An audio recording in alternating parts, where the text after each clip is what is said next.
আসসালামু আলাইকুম বন্ধুরা, আপনাদেরকে স্বাগতম আমাদের চ্যানেল ইতিহাসের গল্প ও স্থানে। পদ্মার ইলিশ আর পাবনার ঘি জামাইয়ের পাতে দিলে আর লাগে কি?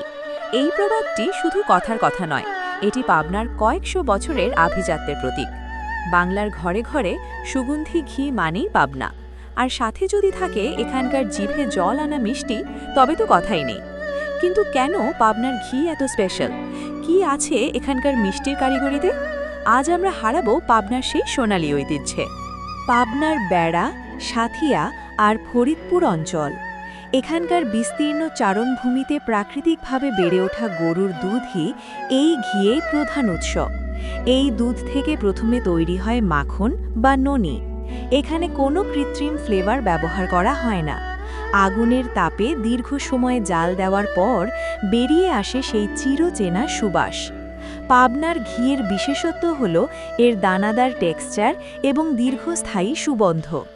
কারিগররা বংশ পরম্পরায় এই ঘিয়ের মান নিয়ন্ত্রণ করে আসছেন, যা আজ একটি বিশাল কুটির শিল্পে পরিণত হয়েছে। ঘিয়ের পর যদি কিছুর নাম নিতে হয়, তবে তা হল পাবনার মিষ্টি। এখানকার টাটকা ছানা এই মিষ্টির মূল কারিগর। প্যারা সন্দেশ, দুধের খাঁটি নির্যাস দিয়ে তৈরি এই সন্দেশটি পাবনার আইকনিক মিষ্টি। এটি যেমন শুকনো, তেমনি স্বাদে অতুলনীয়। ছানার পোলাও, হালকা মিষ্টি আর ছানার দানা দানা স্বাদের এই পদটি ভোজন রসিকদের প্রিয়। রসে ভেজা চমচম, ঈশ্বরদী বা চাটমোহর এলাকার বড় বড় চমচম আর রসগোল্লার সুনাম জেলা ছাড়িয়ে সারা দেশে। শুধু স্বাদ নয়, পাবনার ঘি এবং মিষ্টি এখন একটি ব্র্যান্ড। দেশের গণ্ডি পেরিয়ে মধ্যপ্রাচ্য থেকে ইউরোপে পাড়ি দিচ্ছে এখানকার পণ্য। তবে বাজারের ভিড়ে খাঁটি পণ্য চিনে নেওয়াটা বড় চ্যালেঞ্জ।